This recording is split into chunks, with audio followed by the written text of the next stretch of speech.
Bapak Ibu. Selamat Natal untuk kita sekalian. Mari kita membuka firman Tuhan hari ini di dalam Lukas pasal 2 ayat 11 dan kemudian ayat yang ke-20. Di Lukas pasal 2 ayat 11 dan ayat yang ke-20 saja. Lukas pasal 2 ayatnya yang ke-11 dan ayat yang ke-20. Mari kita baca bersama-sama demikian firman Tuhan. Hari ini telah lahir bagimu juru selamat, yaitu Kristus Tuhan di kota Daud. Ayat 20. Maka kembalilah gembala-gembala itu sambil memuji dan memuliakan Allah, karena segala sesuatu yang mereka dengar dan mereka lihat, semuanya sesuai dengan apa yang telah dikatakan kepada mereka. Amin. Berbahagia kita saudara-saudara sekalian yang sudah membaca firman Tuhan ini, dan kita adalah orang yang berbahagia yang percaya dan melakukan firman Tuhan. Saudara-saudara, pada umumnya orang bergembira atau bersedih karena adanya alasan-alasan tertentu. Misalnya orang bergembira karena dapat rezeki. Orang bergembira karena naik pangkat atau naik gaji. Orang bergembira karena mungkin baju baru, sepatu baru, atau kacamata baru. Ada orang bergembira karena dapat THR, atau mungkin dapat pacar baru. Dan tentunya banyak alasan-alasan yang lain yang pada umumnya manusia bisa bergembira. Demikian pula dikatakan orang sedang bersedih karena ada alasan-alasan yang bersedih. Misalkan karena dia sedang di dalam duka cita, karena kehilangan orang yang dikasihinya. Pada umumnya orang bersedih karena mungkin kehilangan pekerjaan, ya, atau karena lagi putus cinta, atau kehilangan segala sesuatu, dan banyak alasan-alasan yang lain. Tetapi pagi hari ini, saudara, saya mau mengatakan bahwa kegembiraan yang saya sebutkan di atas itu adalah kegembiraan atau kesedihan yang bersifat temporer, yang bersifat sementara. Di dalam firman Tuhan hari ini kita melihat sumber dari kegembiraan yang kekal, kegembiraan yang menetap, ya, kegembiraan yang terus-menerus, yang tidak bersumber dari situasi atau keadaan yang sedang kita alami, tetapi bersumber dari siapa yang kita percaya. Nah, saudara-saudara, dan saya bergembira hari ini karena apa? Saya tidak tahu apakah saudara bergembira seperti kegembiraan para gembala saat itu.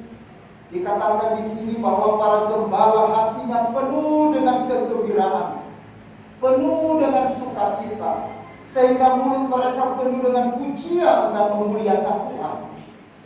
Saudara-saudara, di dalam ayat yang ke-20 tadi dikatakan, maka kembalilah gembala-gembala itu sambil memuji dan memuliakan Allah, karena segala sesuatu yang mereka dengar dan mereka lihat, semuanya sesuai dengan apa yang telah dikatakan kepada mereka.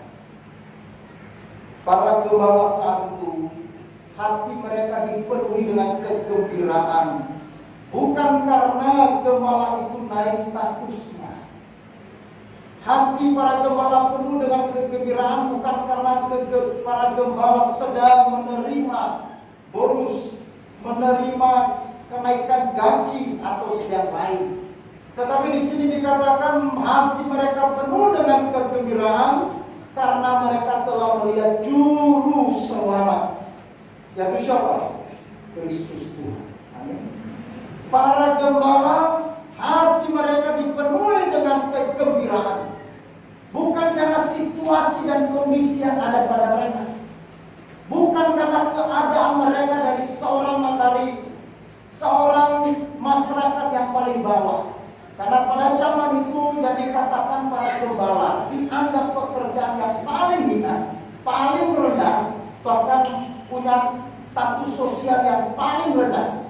Bahkan saudara-saudara, di zaman itu kesaksian dari seorang gembala itu tidak bisa diterima di pengadilan. Saudara-saudara bayangkan apa yang dipandang, ya, image daripada masyarakat pada zaman itu terhadap para gembala, terhadap pekerjaan gembala, dianggap orang yang paling hina, orang yang paling rendah, kelas masyarakat yang paling rendah.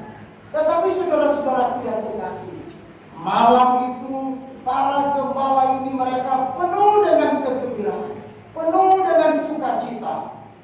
Bukan karena mereka sedang mendapatkan hadiah, bukan karena mereka sudah terbebas dari masalah, dari pergumulan, dari situasi kondisi yang mereka hadapi sehari-hari, tidak. Tapi alasan utama mereka bergembira dan bersukacita karena para gembala telah melihat juru selamat, yaitu Kristus Tuhan secara benar. Saudara perhatikan baik-baik. Perjumpaan seseorang dengan juru selamatnya adalah alasan utama seseorang penuh dengan kegembiraan. Alasan seperti apa saudara hari ini bersukacita dan bergembira? Apakah ada kegembiraan dan sukacita hari ini di dalam hati Bapak ini? Kalau saya jawab, apakah saudara bergembira karena ini momen Natal yang biasanya kita rayakan sebagai tradisi gereja, sebagai tradisi orang Kristen? Apakah saudara bergembira hari ini karena bisa berjumpa dengan teman? Atau nanti sepulang dari sini saudara bisa bertemu dengan teman-teman? Perjumpaan seseorang secara pribadi dengan Yesus yang adalah juru selamat ini adalah sumber kegembiraan dan sukacita kita. Amin. Para gembala yang dikatakan kelompok masyarakat yang hina dan yang rendah, yang tidak dianggap pada zaman itu. Tapi setelah mereka melihat dan berjumpa dengan juru selamatnya, yaitu Kristus Tuhan yang lahir, yang bernatal itu, mereka penuh dengan sukacita. Mereka penuh dengan kegembiraan. Saudara-saudara, Natal tahun ini tentu berbeda dengan Natal-Natal sebelumnya. Seluruh dunia saat ini sedang di dalam kondisi yang sulit karena pandemi yang terjadi. Perayaan Natal tidak seperti sebelumnya, saudara-saudara. Tetapi saya mau katakan, ada perayaan Natal yang pertama sekali, yang lebih sepi, yang lebih sederhana, yang lebih miskin, yaitu terjadi di Bethlehem Efrata. Tidak ada yang mengunjungi, tidak ada pejabat, tidak ada orang penting yang datang untuk mengunjungi dan memberikan hormat kecuali mereka yang hina, yang disebut para gembala. Dan itu pun terjadi di tengah malam yang sepi dan dingin. Kristus lahir di dalam kesederhanaan, saudara-saudara, bukan dalam kemeriahan, bukan di dalam kemewahan. Maka menyambut Natal bukan dengan satu konsep kemewahan, bukan kemeriahan, bukan hura-hura, bukan kegembiraan yang diekspresikan dengan cara-cara dunia. Tetapi menyambut Natal adalah memastikan bahwa saya secara pribadi sungguh betul saya sudah berjumpa dengan juru selamatku. Saudara bisa bertanya pada diri masing-masing hari ini, apakah betul saudara sudah berjumpa dengan juru selamat saudara? Apakah betul saudara sebagai orang Kristen, yang saya tidak tahu berapa tahun saudara sebagai orang Kristen? Ada yang 1 tahun, ada 10 tahun, ada 20 tahun, ada 30 tahun, ada 40 tahun, 50 tahun, atau berapa? Tetapi pertanyaan klasiknya adalah, Sudahkah saudara berjumpa secara pribadi dengan Juru Selamat? Sudahkah Juru Selamat itu tinggal dan lahir di dalam hati saudara dan saya, sehingga kelahirannya di dalam hati saudara akan kemudian merespon dengan apa? Dengan sukacita. Dan sukacita yang diekspresikan oleh para gembala bukan sukacita seperti dunia, tetapi saudara, ayat 20 dikatakan kepada kita. Mari kita baca bersama-sama sekali lagi. Maka kembalilah gembala-gembala itu sambil apa? Memuji dan memuliakan Allah.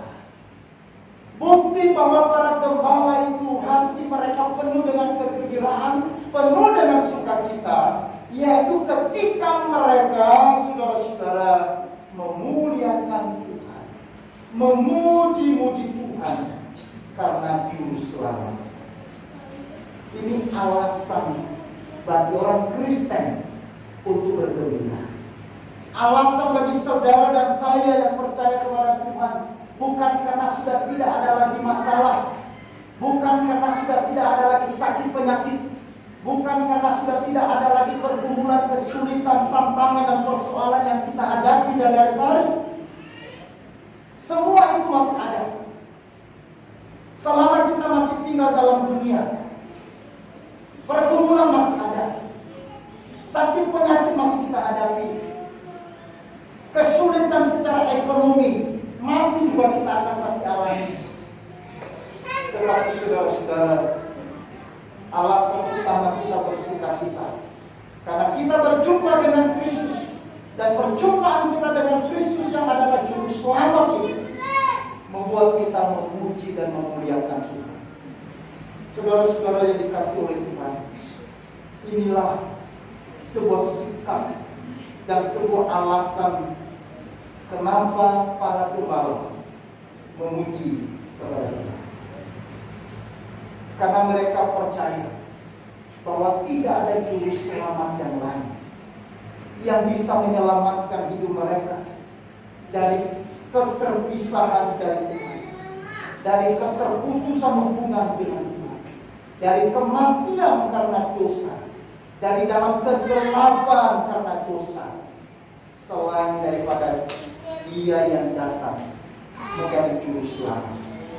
Manusia tidak bisa menyelamatkan dirinya sendiri, karena manusia adalah manusia yang berdosa.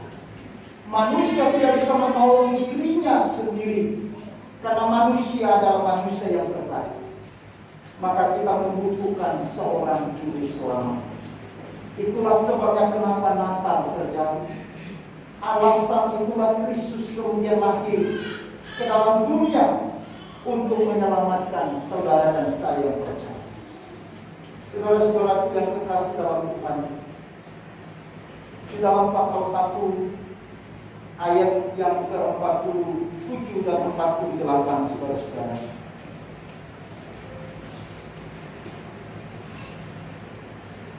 di situ dikatakan, lalu kata Maria, jiwaku memuliakan Tuhan dan hatiku bergembira karena Allah Juru Selamat.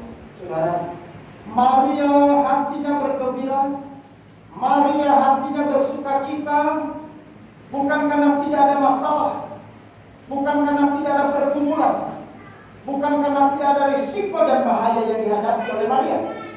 Tetapi di sini dikatakan Maria bergembira, Maria bersukacita karena Allah Juru Selamatnya.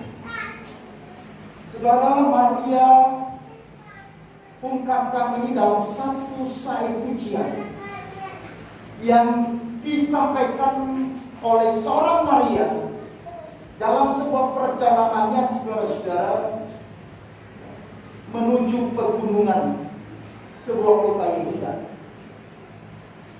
Yang kedua, Maria memuji Tuhan dengan kalimat seperti itu, jiwaku memuliakan Tuhan dan hatiku bergembira karena Allah Juru Selamatku. Pada saat Maria menerima sebuah mandat dari Tuhan untuk mengandung seorang Juru Selamat. Saudara-saudara, ketika Maria menerima kabar itu yang disampaikan oleh malaikat Tuhan kepadanya.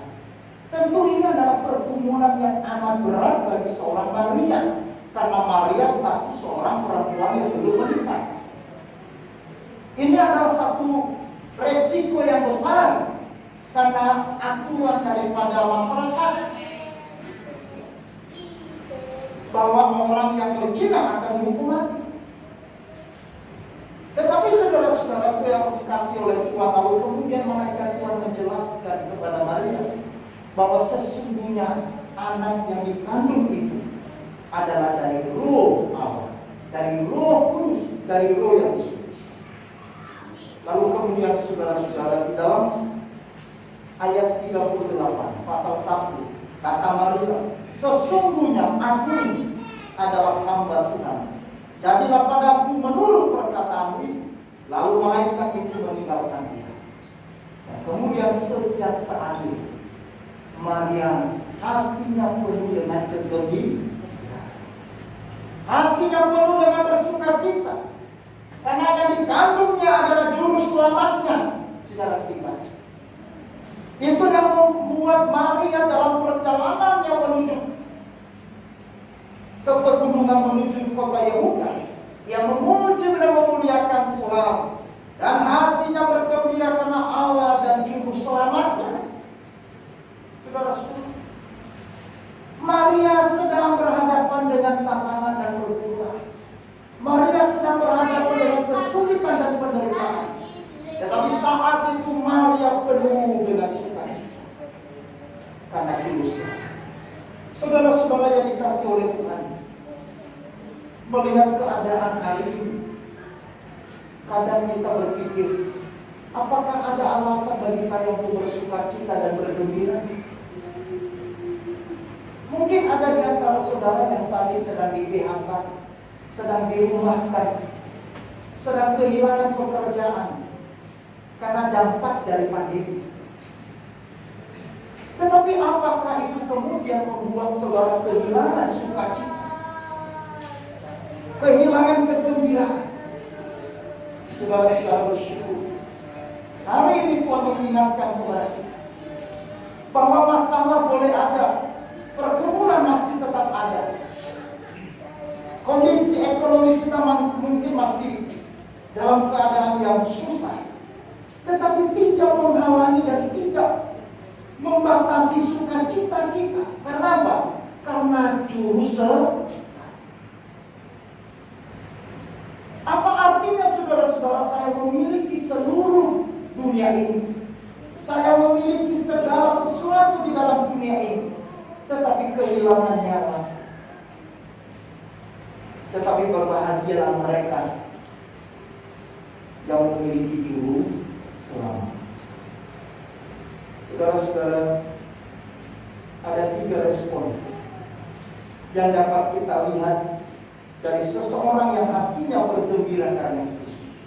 Saya ulangi, ada 3 respon yang dapat kita lihat dari seseorang yang hatinya bergembira karena Kristus. Yang pertama, ia akan mentaati Tuhan dalam hidup.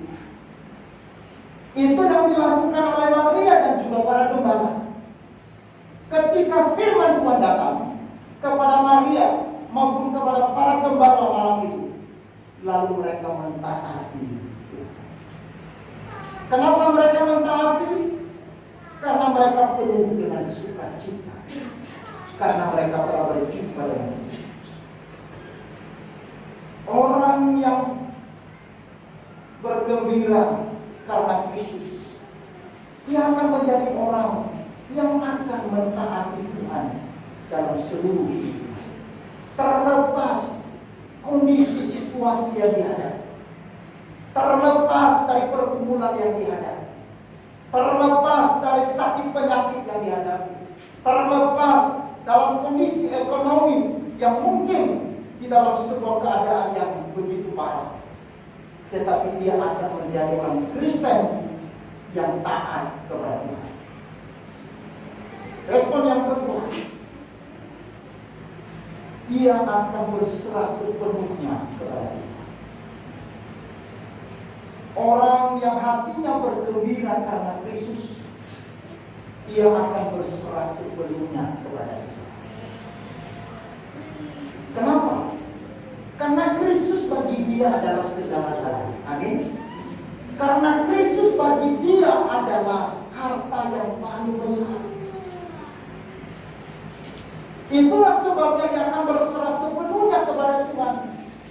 Di dalam situasi dan kondisi apapun, ia belajar berserah secara totalitas kepada Tuhan. Karena hanya Tuhan yang bisa menolong dan yang bisa menyelamatkan kita dalam situasi keadaan apapun. Manusia tidak bisa menolong kita, saudara-saudara. Hanya Tuhan sendiri. Itulah sebabnya saudara Maria belajar berserah dan berkata, sesungguhnya aku ini adalah hamba Tuhan. Maria tidak berpolemik, Maria tidak berbantah dengan itu. Dia belajar berserah karena dia tahu bahwa Tuhan itu adalah Maha Kasih. Dia percaya bahwa Tuhan tidak pernah meninggalkan dia di saat-saat yang sulit sekalipun. Dia berserah sepenuhnya kepada Tuhan karena imannya kepada Tuhan, bahwa Tuhan adalah Tuhan Immanuel, Tuhan yang berserta dengan kita, Tuhan yang memberi kuasa dan kekuatan ketika Tuhan izinkan pergumulan-pergumulan ada. Minggu yang lalu saya sudah katakan, dari mana saudara tahu dan mengukur kekuatan dari seseorang? Dari mana Bapak Ibu saudara tahu kekuatan dari kita atau dari orang lain? Ukuran dari kekuatan kita diukur mengenai beban yang kita pikul. Semakin berat beban yang saudara hadapi, itu berarti saudara memiliki kekuatan. Kalau saudara bisa mengangkat beban 5 kilo, berarti kekuatan saudara berapa? 5 kilo. Kalau saudara bisa mengangkat beban 100 kilo, berarti kekuatan saudara ada di situ. Kalau bisa mengangkat beban 200 kilo, berarti saudara punya kekuatan seperti itu. Jadi kekuatan hidup seseorang tidak tergantung karena ada atau tidak ada masalah. Justru semakin besar masalah yang Tuhan izinkan saudara dan saya hadapi, sebenarnya disitulah terletak kekuatan saudara. Amin. Saudara-saudara, maka di dalam situasi apapun kita belajar berserah. Kemudian yang terakhir, apa respon dari seseorang yang hatinya bergembira karena Tuhan? Yang ketiga, ia akan memberitakan kabar baik itu kepada orang lain. Mari kita baca Lukas pasal 2 ayatnya yang ke-17.